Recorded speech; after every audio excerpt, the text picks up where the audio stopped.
Greetings once again to one and all. So today we're going to set about completing this piece, and I won't disturb the little ones because they are settled on the floor at my feet, so I'd rather not let them get all disturbed and then up and about and then chasing things and destroying and creating havoc. So I'm just going to leave them be for now. Maybe later on, if they feel like getting up, I'll pick them up and they can say hello. But for now, let me just savor my peace and tranquility. Right, okay, so now we are going to be adding a little bit of couleur to the rocks, to the rocky areas here.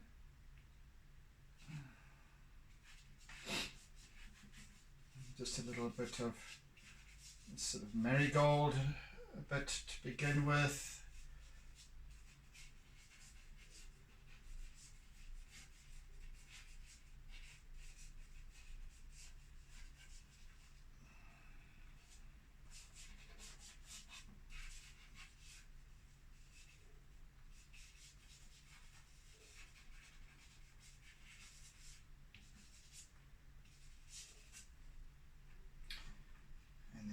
Some of this slightly more creamy beige.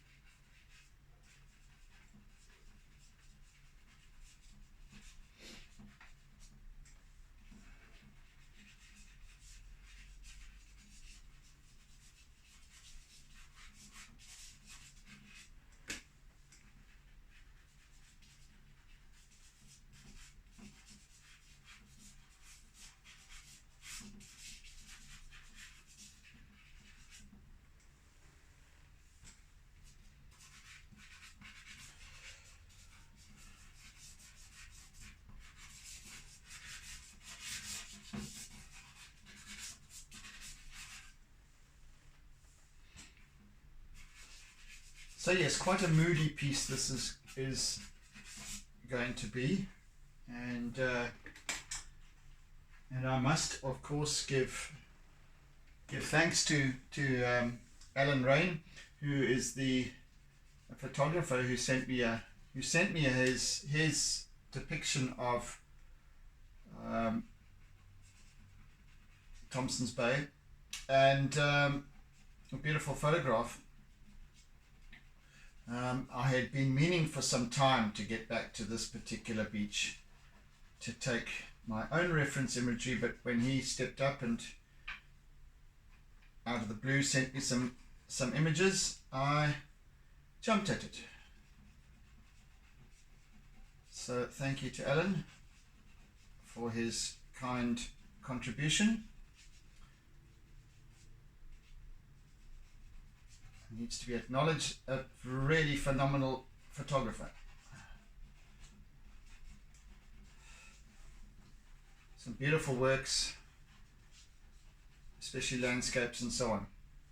So yes, thanks again for that. So from the original, as I've mentioned before on many occasions, I create a small A5 sized sketch from whatever reference I use, be it my own or somebody else's, and it looks like this. I'll actually show you. So I create this little tiny drawing, which is just a kind of an indication of composition, of contrast, of color, and raw energy of the subject, whatever it may be. So yeah, whether it's a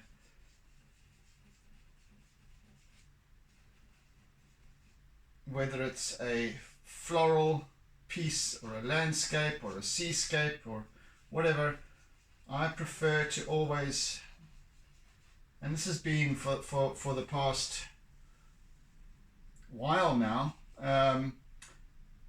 to create my own reference, so that it's just there as, again, as I always claim, a reference image is there purely as reference, not the be all and end all, because this is where it actually comes together, not by copying whatever reference image that I have. So I've actually in creating my own reference drawings, I've then kind of almost disassociated myself from the original photographic imagery. So I'm not trying to replicate that. It is still something. It's perhaps even you could even use. I could even suggest that my reference drawings are part of this, the final piece, because and I guess that's this. One could say the same for all artists who do small reference sketches and so on. And I see the relevance of that, because there's a great deal lost in the energy of the subject when you copy a photographic image of the subject, and especially if one has taken it oneself. So, you know, as many of you know, I do always prefer to take my own reference imagery, and I take hundreds of pictures whenever I go to the beach or the farmlands, or, you know, for landscapes, etc. I take hundreds of pictures, and then work with those to create a final piece. But I used to select a couple of images that I would use to create my final work, but then I've moved on from that, because I've realized the importance of energizing the work. So here, as I sit here, I feel myself as being present in this location, at this scene, feeling the water, feeling the vibes, the energies, the sounds, the smells, and everything else. Feeling of the water, feeling of my feet on these rocks. So, and that in itself gives it the energy that is required to, in my mind, well, for me, make it a successful artwork for me. Paint by numbers otherwise, you know, it's, for me, I find it very unappealing. Not in other people's work. Other people must do what they want to do. Other artists. It doesn't. That is of no relevance to me. What is of relevance to me is me, my work, my progress, my development, etc. So this is how I feel about my work. So I don't. If I'm copying something, if I'm trying to replicate an image, well, then it's a static image. It has no energy, and I'm simply replicating that. That's not what I'm about. In fact, this is exactly what I'm speaking about now, is exactly what led to me putting together these art workshops, being the expression, because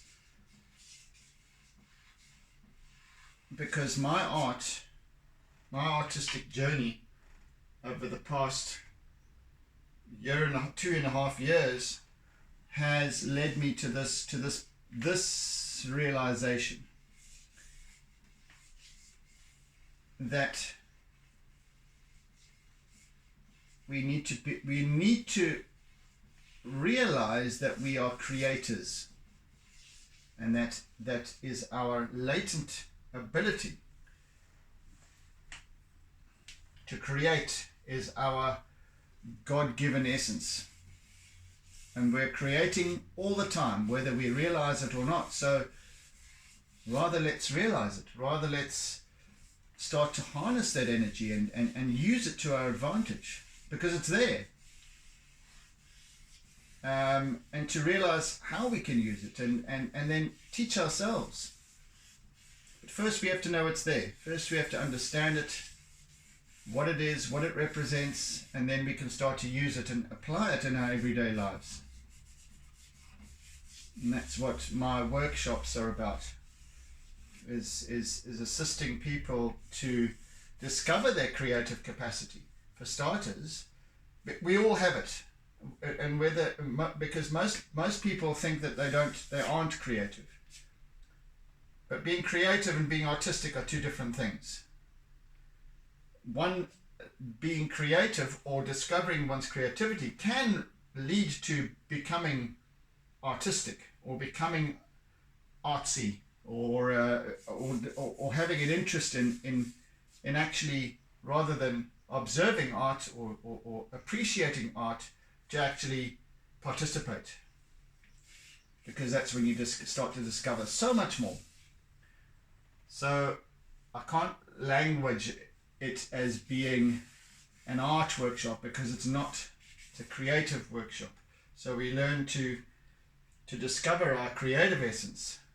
I'm just going to start using some, while I'm busy yakking away here, I'm going to start using some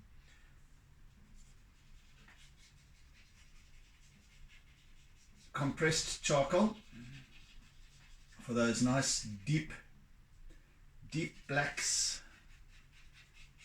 Yeah, so the essence of being the expression is about helping people to discover their creative essence, and that's provided many people so far with some exceptional results in realizing how creative we actually are.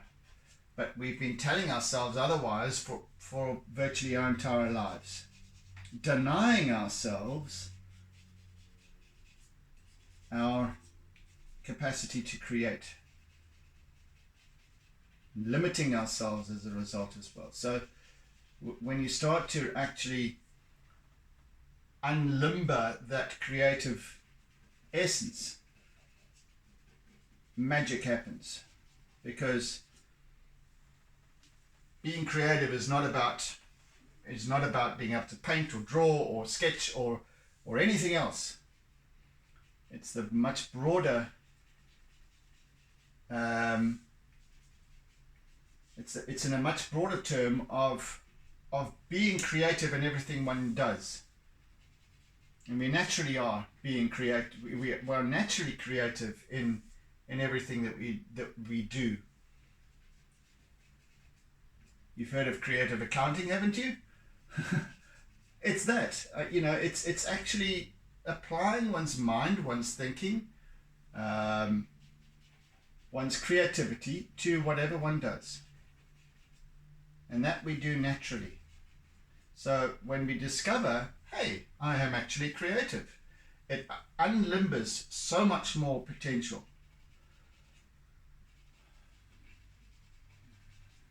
And that's what I've discovered about myself. So I thought, well, I need to share that realization with others.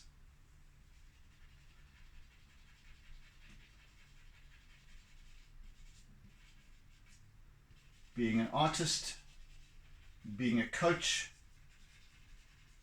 being a martial artist has all helped me to realize how important this stuff is, and that I need to share it.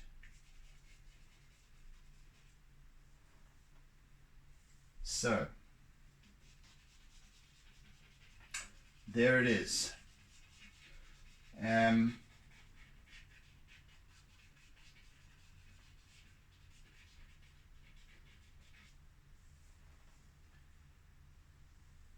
It's how we roll. It's how we roll every single day of our lives, and just don't realize it. And if we did, so much more, we would unlock so much more potential. So that's the reason for these workshops. Because then you can, and in my experience with these workshops as well, people who have denied themselves any artistic ability because they've said, well, I haven't got a creative bone in my body, or I can't even draw a stick man, or that's the best I can do. When you discover that there's so much more, and in my experience with these workshops, is that when people do discover that there is more, now they're all enthused to start buying art materials and paints and paintbrushes, and looking for art workshops, and to learn how to paint, and all that sort of thing. So it opens up so much more, just that initial realization. So that's my calling, is to help people to discover that, really, or part of my calling anyway.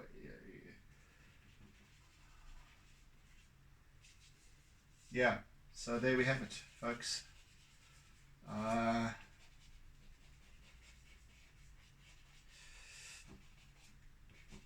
And there's nothing more joyful than sitting here and just allowing my creative juices to flow, allowing myself to simply express, allowing my being to express, not my mind.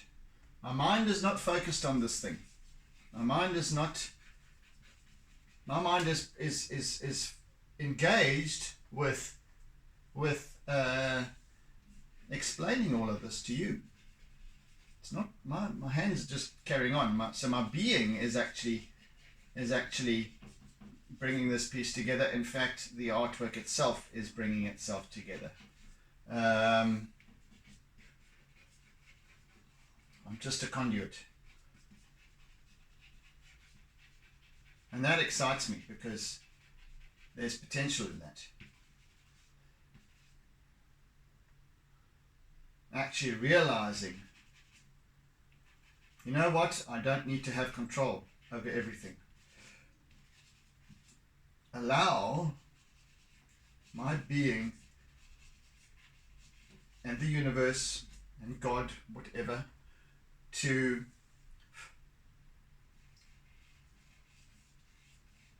be the creator.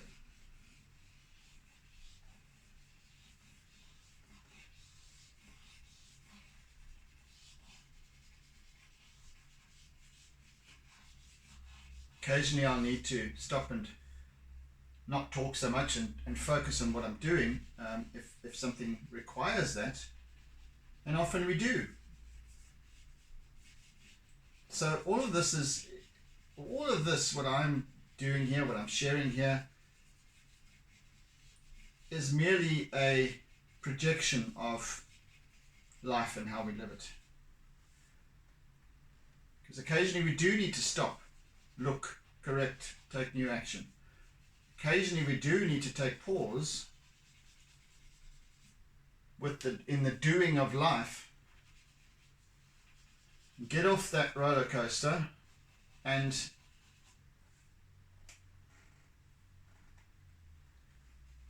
take a look at what's happening. Take a look at what's going on, and then, if necessary, readdress it, or realign it, recreate it, if needs be. Whatever's going on. But be aware, be observant of what is.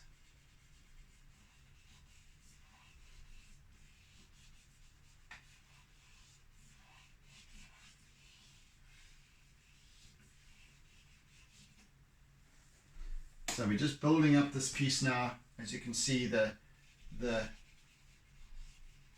I'm just using my compressed charcoal with this its inky blackness to really build on these layers of the striated layers of this sort of the rock face here, these this sort of cliff on the side, to the side, and darker down below in this area, but you can also see the layers and you can see the charcoal beneath. I'm going to be also adding some blue to this for reflection, and so that it's not altogether black.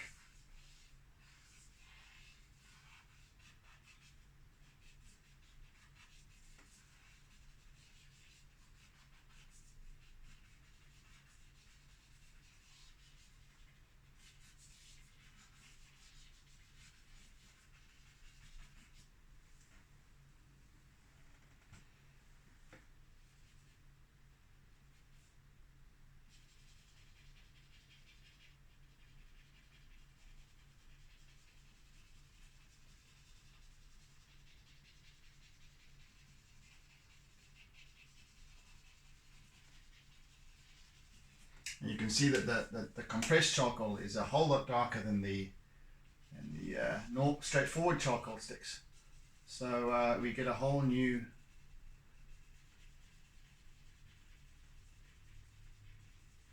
level of contrast going on.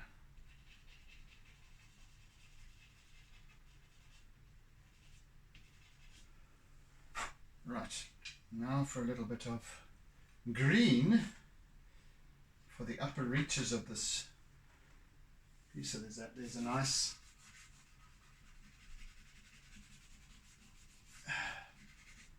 grassy patch on the top of this little bluff over here.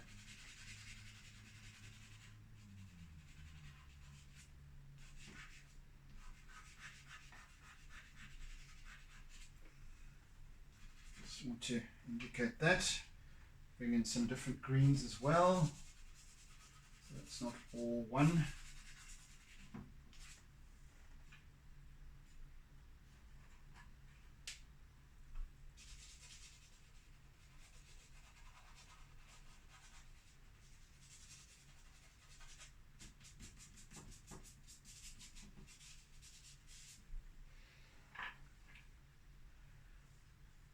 A little bit of brown. Where's that other brown?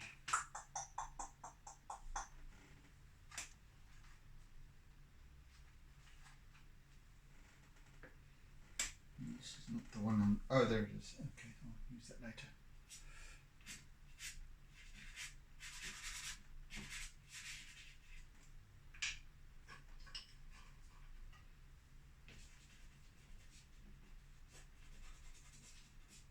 So by using different hues, Huey Lewis in the news, by using different hues of color, of the same color or similar within a range of the same color, what happens is you start to bring in a little bit more depth of field, a little bit more dimension. So it's important. When you see green grass, it's not just one kind of green, it's many different kinds. In fact, you can even broaden that spectrum slightly to include the reds on the one side and the yellows, and then into the blues, the cyans and deeper blues on the other side for shadowy areas and so on and so forth. So as I've always said, there's color in everything, and we should always remember that. Color in everything.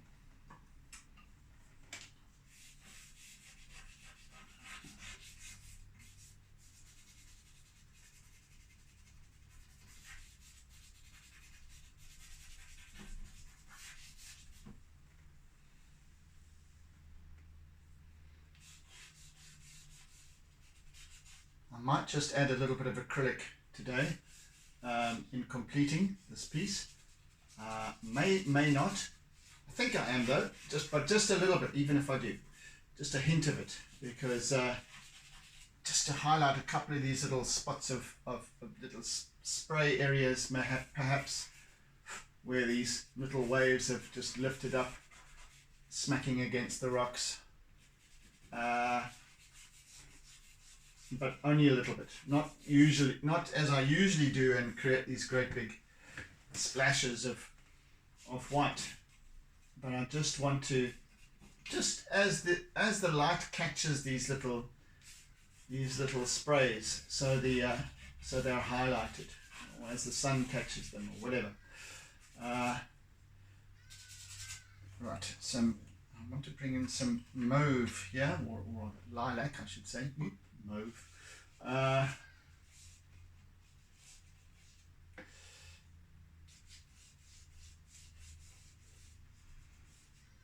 So there's a reflective, even though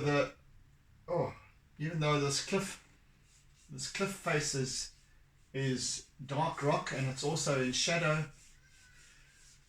it is also reflective, and it is damp, it's moist, so that you still get that little sheen of light that comes off it, and that is reflective. I mean, so you're reflecting off the sky, perhaps behind here, so that casts this blue lilac hue, and just adds to the fact that this is reflective surface.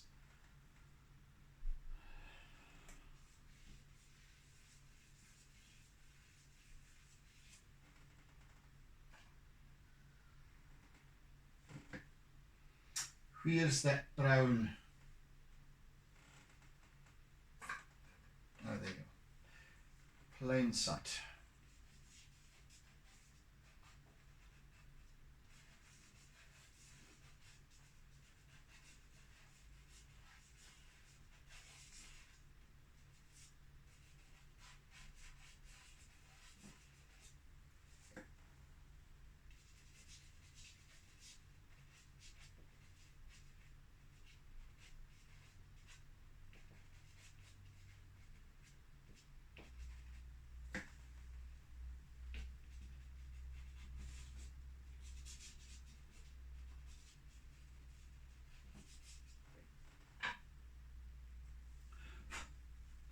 Time, and quite nearly halfway through, so should be in plenty of time to complete this piece today, which I'm happy to do.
So I tend to get lost sometimes in thought as I'm not even focusing on what I'm doing. It's just that I start getting lost in thought. So excuse the silence, the silent treatment. It's not you, it's me. Yeah, this is the cathartic part of of art. Even cathartic has the word art in it.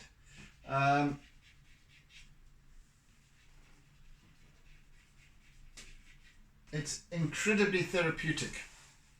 Just even not even to recreate something necessarily, or even work from a reference image, but just to scribble, and this is why I always go back to the importance of doodling. And I always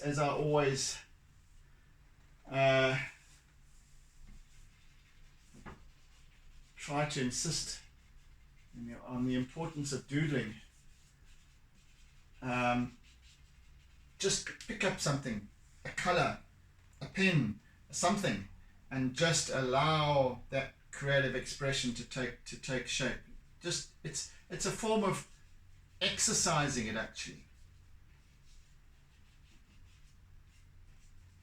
We do that sometimes unconsciously, subconsciously, without even realizing that we're doing it. Sometimes we'll pick up a pen or a pencil or something, and a Koki, and just start making marks, making little circles, little shapes. Some of us can create substantial artworks just like that without actually realizing that we are, until the point where we realize that we are. And if we are of the right frame of mind or the right level of acceptance, that, oh my word, I can actually create, because in most cases, once we realize that we're actually creating something, then all our limiting patterns of behavior kick in, and we stop it, because, my goodness, I'm not creative, how can this be happening? And then we stop it, because then our mind takes over, and that's got far too much in the way of limitation. So when we realize how we can create through doodling, you'll find artists out there who have very obviously embraced that, creating these fantastical artworks that are completely abstract. Just shapes, forms, colors, and just letting it go, not limiting it in any way, but just allowing it to flow. And that's the importance of letting go. It allows for so much to then come into being. Let go of those limiting thoughts. Let go of those habitual ways of thinking that, oh, I'm not artistic, or I'm not this, or I'm not that, or I can't this. And, absolute rubbish. We can do whatever we put our minds to, but that therein lies the problem. When we put our minds to something, it should be, we can create whatever we put our being to, because that's where it truly lies. When we allow the being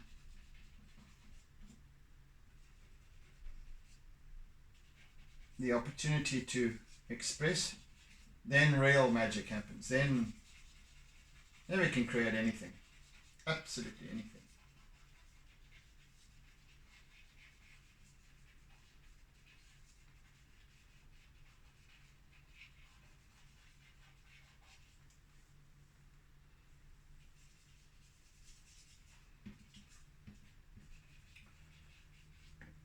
So as you can see now, I've now built quite a substantial amount of compressed charcoal work here, line work and so on, and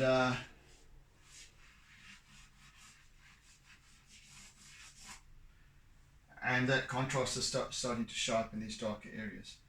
I'm going to start doing a little bit of work on this water here.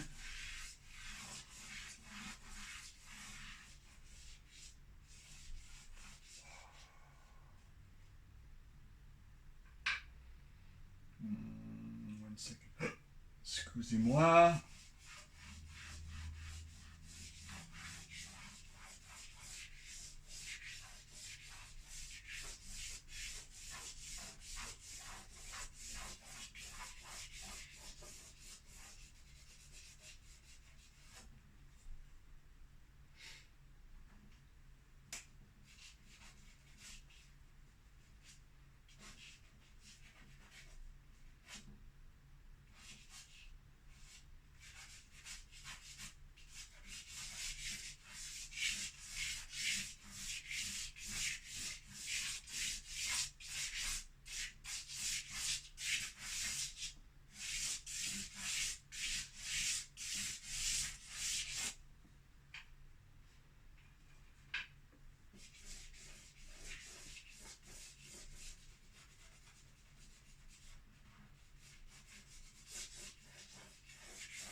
Right, a nice and darker blue.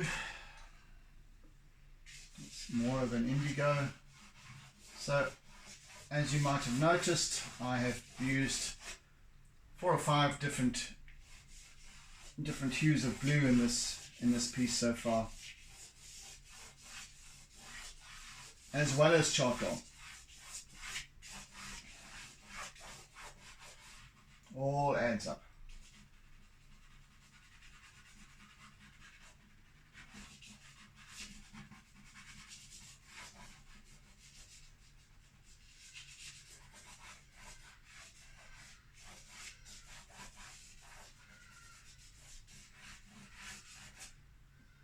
The dear Hardy does.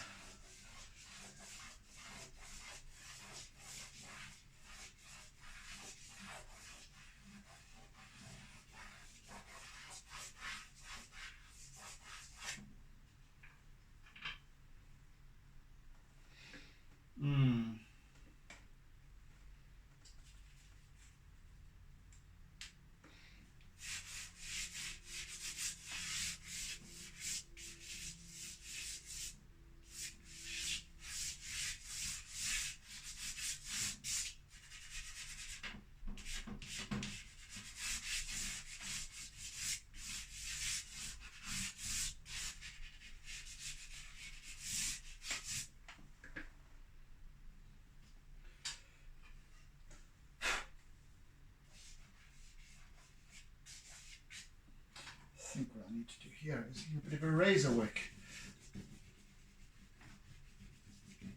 Just some subtle blending.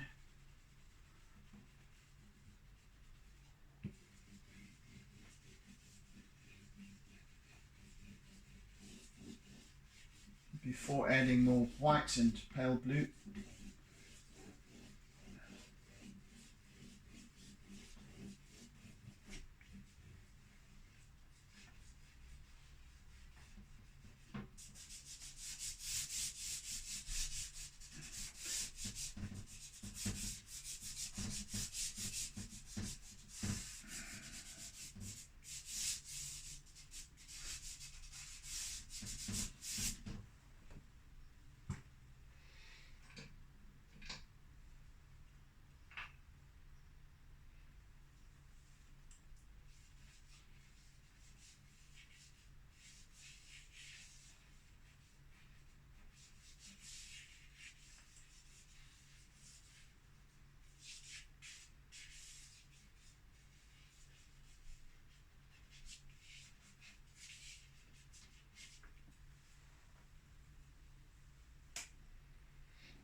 A little bit of this and a little bit of that.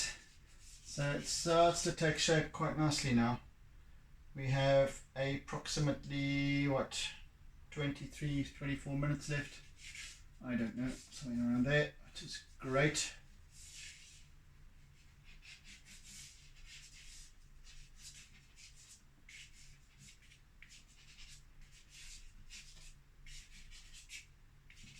So this just adds to the, the energy of this piece, and just a little bit of texture. And let's use some pale blue as well, if I can find. Oh, there we go.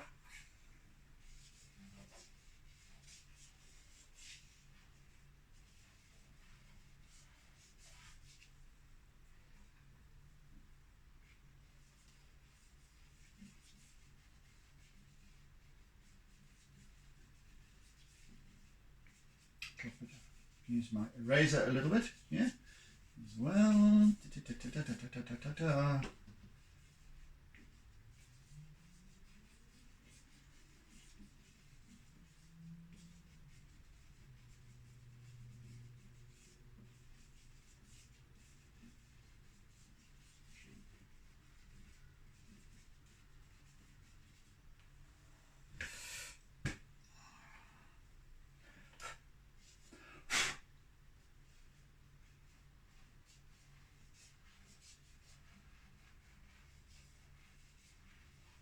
So all over this, all around the surface, I'm just trailing this pale blue just to get that sort of higgledy-piggledy look of the surface of the water.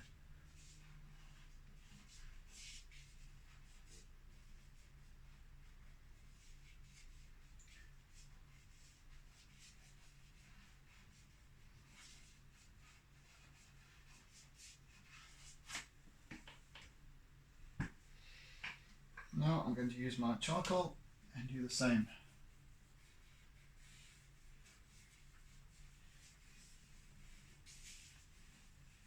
Not only building texture, but also form and contrast.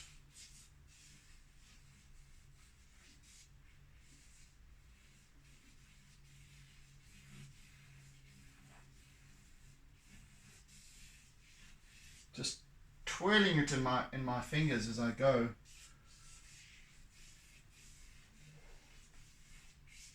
So that I have an erratic line. I don't have straight lines, but they are, even though they're formless, they are expressive.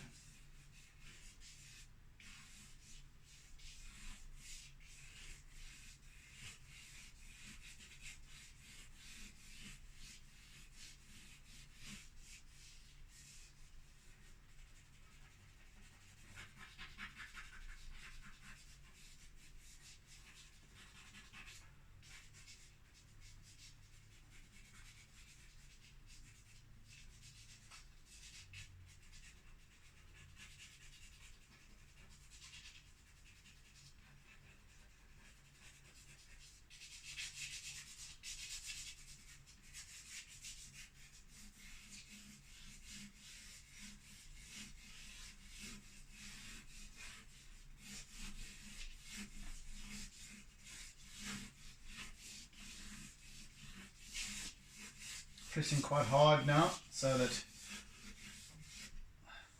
I get this nice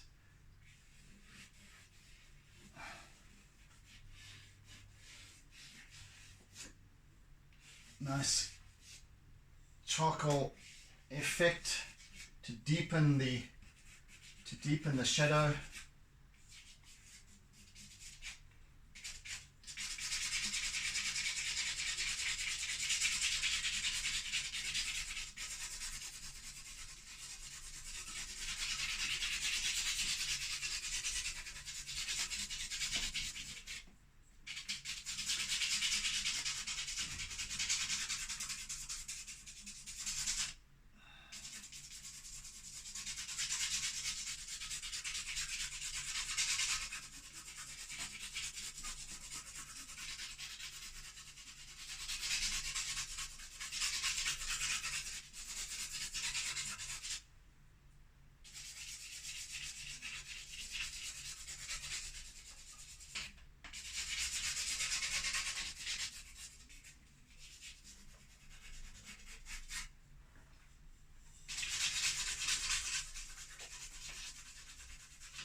just want to also smooth out these striations as well.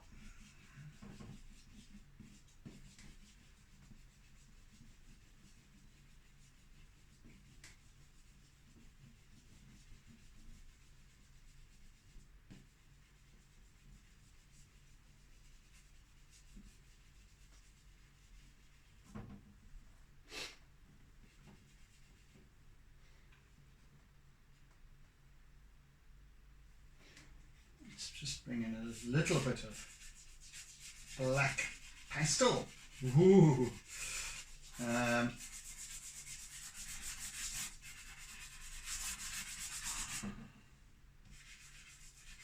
Just a wee bit. I don't want to blanket this with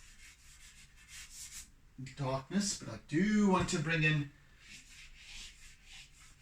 I do want to accentuate the darkness of this lower left-hand quadrant of the artwork. Just want to deepen that with color and also with dark indigo. Just some squiggles and what have you to give the impression of these knobbly rocks and things. And that's not going to be visible on the video, and more than likely won't be visible either, even when I take the final pick of this piece. It doesn't often reflect that range of color. Can't seem to get it. Nevertheless, it's there. Believe it or not.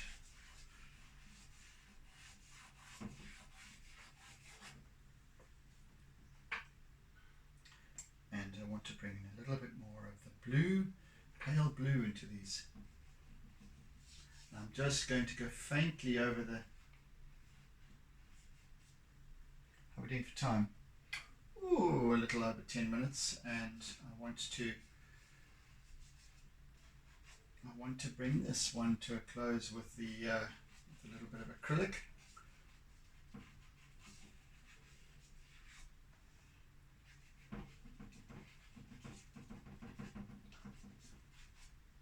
I'm not rushing, by the way, just in case you think I might be. Don't know whatever gave you the idea.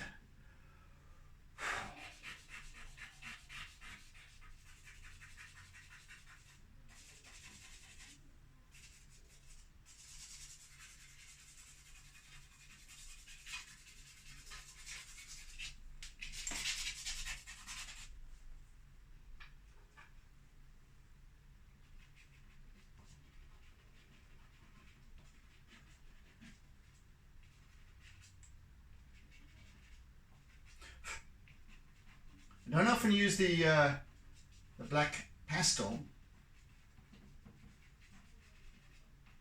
because I have less control over it rather than with the rather than I do with the compressed charcoal, which is in fact blacker than this. But I just think for this purpose right here, it is serving. A little bit of texture as well it brings in,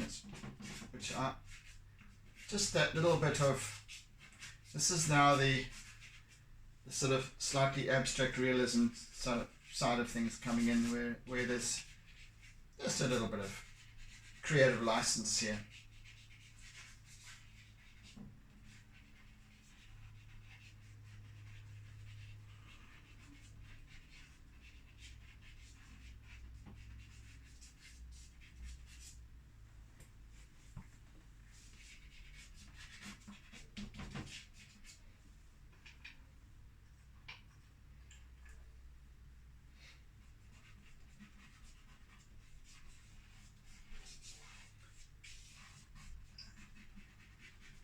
Yeah, a little bit of this sort of mossy green.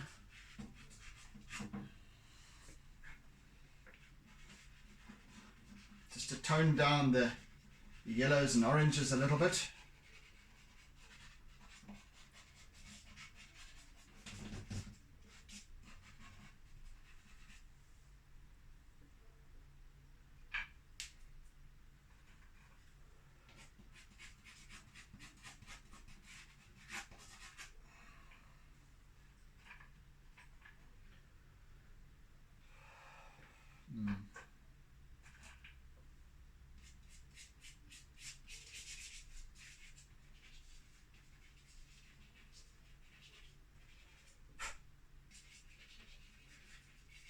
Right, I think it's time for a little bit of, and I'm just going to use my palette knife and pray that it's the right thing to use, but I'm just going to use my palette knife a little bit and just put a wee bit of acrylic paint here and there. And it's literally the dregs in the bottom of this tub of paint.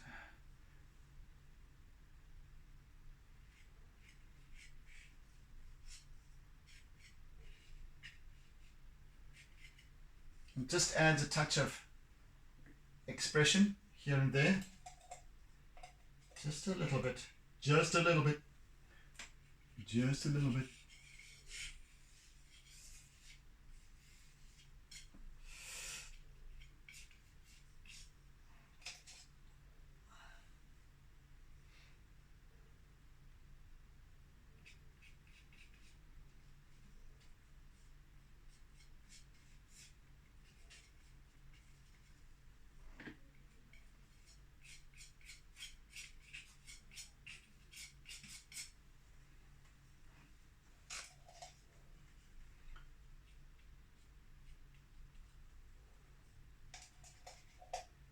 Just for some little reflective highlights here and there.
So in a couple of spots, just a little bit more thickly applied.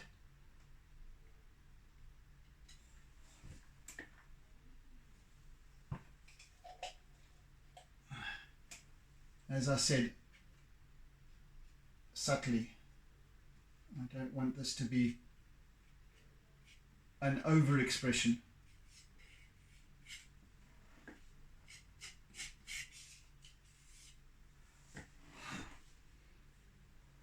But just enough here and there.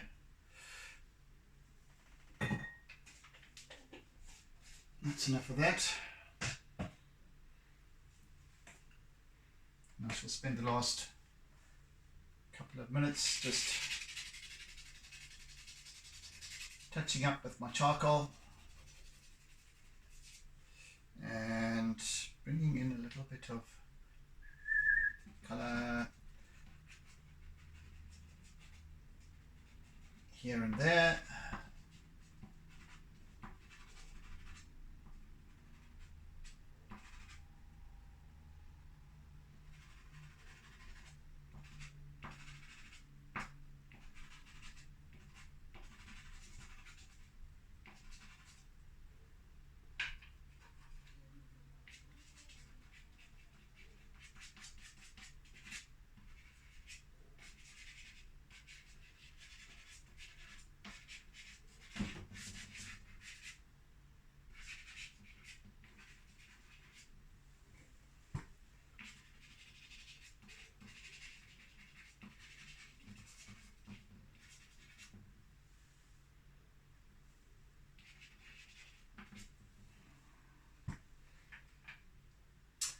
And then just a few touches of this. Perhaps orange, I think. Or maybe this, I don't know. No, not that. Let's go with a brighter orange. Let's go with this one. I just wanted to touch. I want something brighter still.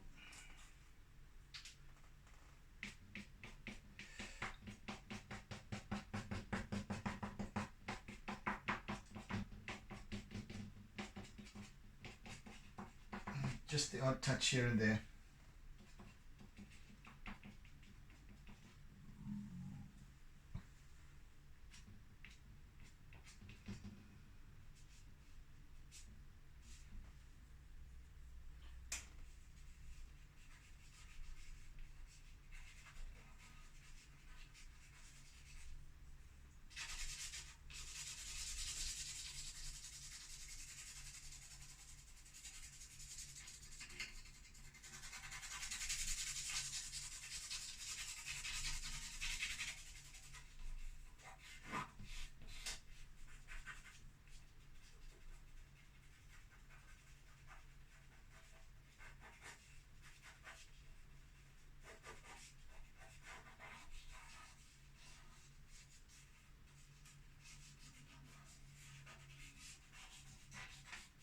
Might go a minute or two over time, I don't know.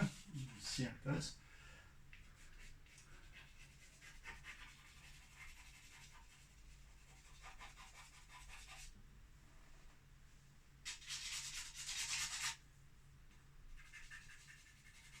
And there, of course, is the hole in the wall that we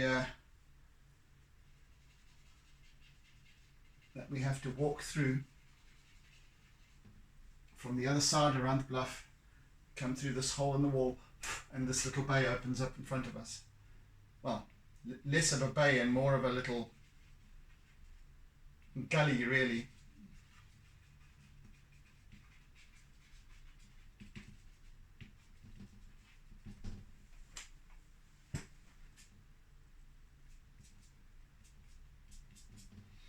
And that, folks, I believe,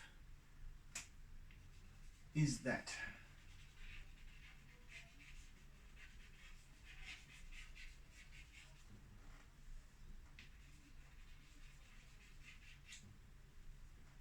I shall post this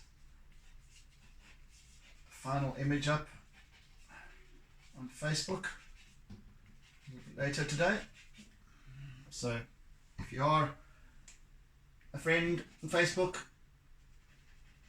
keep a lookout. If you're not, send me a friend request. By all means.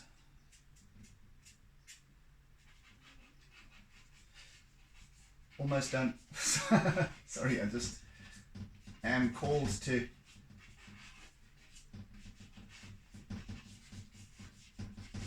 Perfect. Right, we're done. And now to sign off, I think with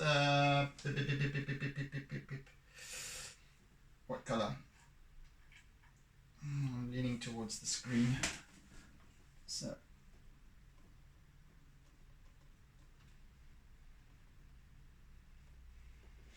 get yep, 20 plenty 2, and the two little girls have been fast asleep at my feet this entire time. So there we have it, folks. So thank you for joining, and here's Mr. Kit Kat as well to come and say hello at the end of it all.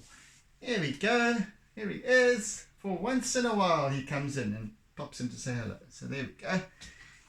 Oh goodness me, we are hissing. What are we hissing at, Kit Kat? They're sleeping. Anyway, thanks for joining me, folks. Thanks for caring. Thanks for sharing. If you're new to my channel, please hit the subscribe button down below, and also the bell icon so that you get notification of any future uploads.